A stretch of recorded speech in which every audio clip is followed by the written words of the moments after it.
What do you believe is the biggest issue with black media? The biggest, I feel our biggest issue, that I can see maybe is an issue, but it's not an issue. You have what I would say the old black media. You have them. Can you explain for the viewers what you mean by the old black Okay, media? the old black media is more so your Democrat, Boule, your, Divine Nine people. All they're mostly a part of that, right? And so they're going to just be mimicking Democrat talking points. They are relics for the Democrat Party. Now you have us, some people like to coin it the new black media. We more focus on grassroots. We more focus on, black empowerment. We focus on, with, the global, black, world. We focus on that. And we want to see, continue the work of, our ancestors, for instance, reparations, cash payment reparations. We focus on the anti-black hate crime bill. We focus on trying to help our communities, like when you see an issue like all these, migrants coming into places like Chicago, even though they're coming through my state, Texas, and Governor Greg Abbott is sending them out, which we have been dealing with migrants forever, right? The old black media don't want to talk about, migrants and what's happening, with immigration to our communities because they on Team Democrat. And actually, they don't like us at all. They can't stand us. So we more so just have our ear to the street what the people like and what the people are actually saying. And that's just what makes us, a little bit more relatable than maybe those who are just relics for the Democrat Party. I believe the recent viral Cat Williams interview showed everything that is wrong with black media, right? It has nothing to do with Cat Williams. In your experience, do you think we're overly addicted to gossipy content? It's entertainment. People love entertainment. And if you want to mention Cat Williams, that interview, nobody came out and said he lied. Nobody.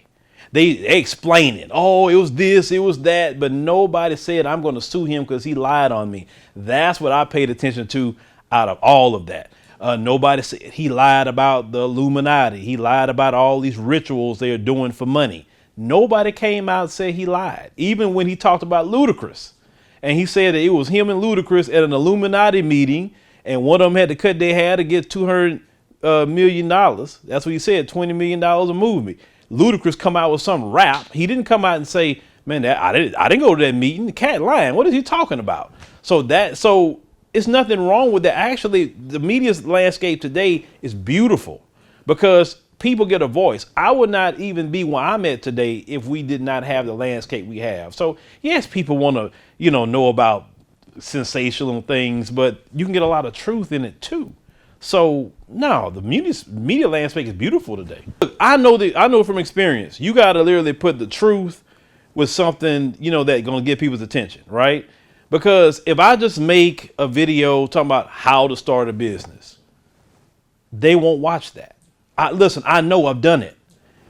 Then let me make a video, let's say about the police beating somebody down, right? Or the police shooting somebody.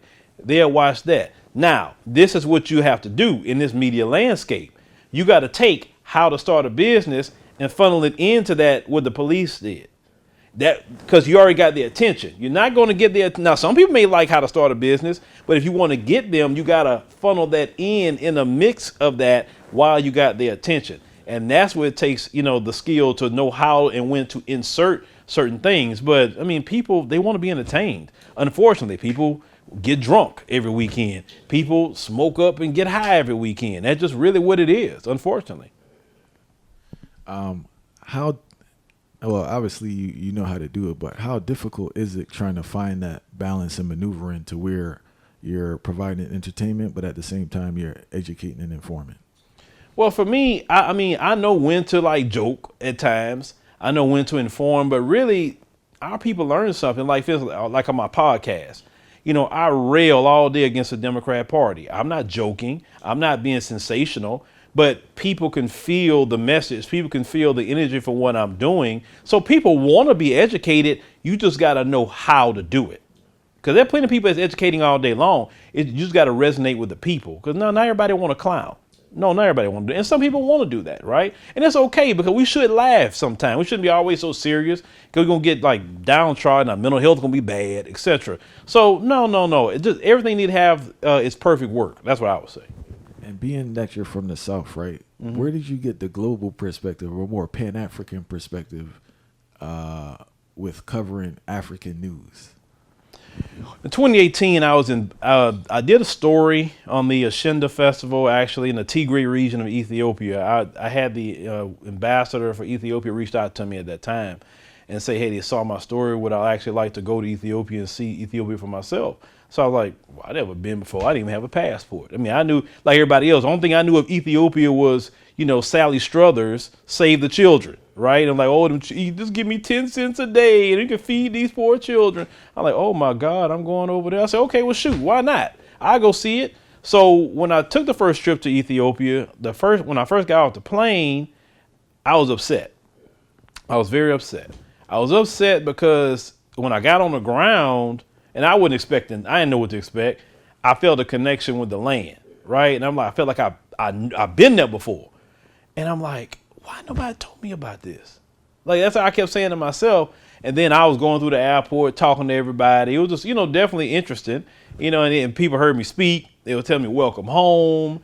And I remember in the airport, they had these two elderly brothers, tell me, they heard me talking and say, where you from? I said, I'm from America. He's like, you always say, oh, it's your first time? I said, yeah. They say, well, welcome home. They gave me a hug and all that. I'm like, wow. It almost made me cry. I said, because I mean, they were genuine about it. They wasn't like on some fake, or whatever. And I'm like, man, this is all right. And so my whole time there, it was just nothing but, it was peaceful, nothing but love from the people. And I said, man, I don't know if I want to go back. That's that much of an experience I had. You know what I'm saying? So I say when I got back to America, and I was like, I got depressed when I came back to America, to be honest with you.